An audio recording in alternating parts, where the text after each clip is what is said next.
Growing up, my town was primarily white. Most of the people that I knew were either Catholic or Protestant Christians. I'm from the Bay Area, which is considered to be a diverse place, but I found myself in a bubble. There was a lot of religious diversity in my family. My mom is Catholic, but my dad is Buddhist. And despite these differences, these traditions have continued to coexist within my family. My father is from Ireland, and my mom is from the Philippines. They immigrated to the United States in the late 1960s, and in each of their countries, the predominant religion at the time was Catholicism. And since they didn't have a family, any of their immediate family with them, it provided a sense of community and familiarity for both of them, even though they were from opposite sides of the world. Growing up Catholic, I went through many of the sacraments, including baptism, reconciliation, First Communion, and confirmation. I went to a Catholic school from grades 1 through 12, and in our Catholic school, religion and religious studies is integrated into the curriculum. Our priests at St. Catherine's were very diverse. We had masses in many different languages, including we had priests from Kenya, we had a Vietnamese mass, we had a Samoan mass, and of course a Spanish mass. When I went away to college at Cal Poly, I didn't attend mass very often, although I knew it was there, the mission and also the Catholic club on campus. But I found myself just attending Mass when I would go home to visit for the holidays and during summer break. And then after graduation, I settled in Walnut Creek, California in the Bay Area, and I became a parishioner of St. John Vianney Catholic Church here in Walnut Creek.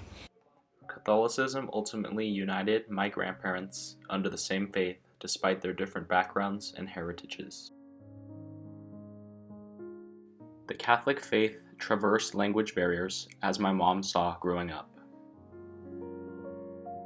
I grew up attending Buddhist churches. I am Jodo Shinshu Buddhism, and I attended church as a child all the way through high school.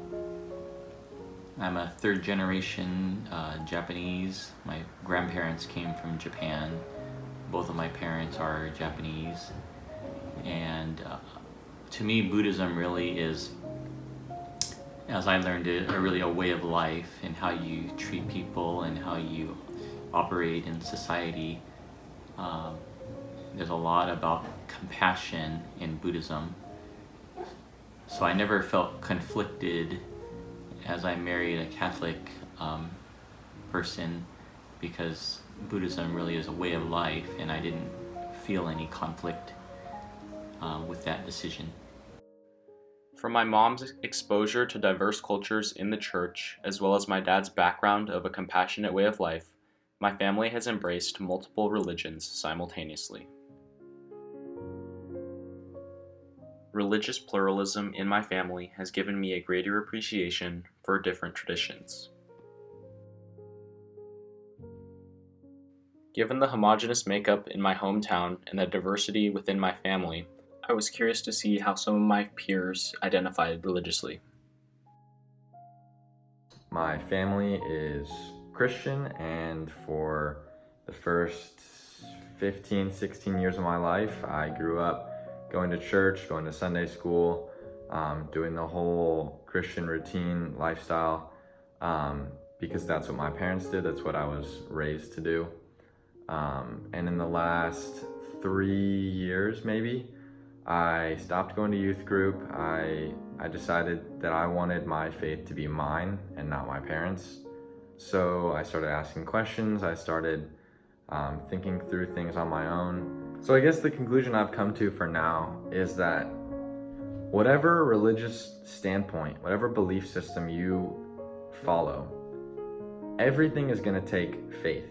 Growing up, I was raised Jewish. I went through all the formal religious ceremonies. I got bar mitzvah and all that kind of stuff. After I got bar mitzvah, my family stopped going really to temple, and I kind of drifted away from the Jewish religion as a whole. I personally am not incredibly religious. I don't really believe that there's like a higher power out there. However, I do believe in religion's utility as kind of a moral framework. Like I know Christianity kind of big on that, like Judaism as well with like their 10 commandments.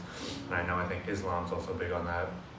So I do believe that it has a purpose and it has a place, and I'm glad that I was personally exposed to it at a young age. But beyond that, I don't really believe in any spiritual practices. So personally, I was never raised with religion. I've never really believed in a higher power or in a church or anything like that. But I've never also really identified myself as like an atheist, because I've never really wanted to conform to just like one title, like one name. Because religion has never really been a huge thought in my life. I've never really judged people. I think it's awesome if you're religious and like have that hope of a higher power and afterlife in your life, but just personally, it's just never been a part of mine. Ever since I was a kid, my parents, when I was growing up, they decided to not really force a religion on me. I never really knew my parents' stances on religion, which I did find out later on. I didn't have religion, but I still was able to get the whole morals and culture, because the US is based on Christianity principles, so the whole morals and stuff are still there even though I wasn't part of the faith. I found that all my peers shared a positive disposition toward religion, even though they all had different experiences with it and varying degrees of knowledge. There was also a recurring theme of religion being a vehicle for ethics and morality among my peers. I completely agree with this, and I think that this view is something that distinguishes our generation from those before us. Many older folks may say that we are drifting too far away from religion. However, it is more part of our generational tendency to not identify ourselves with labels.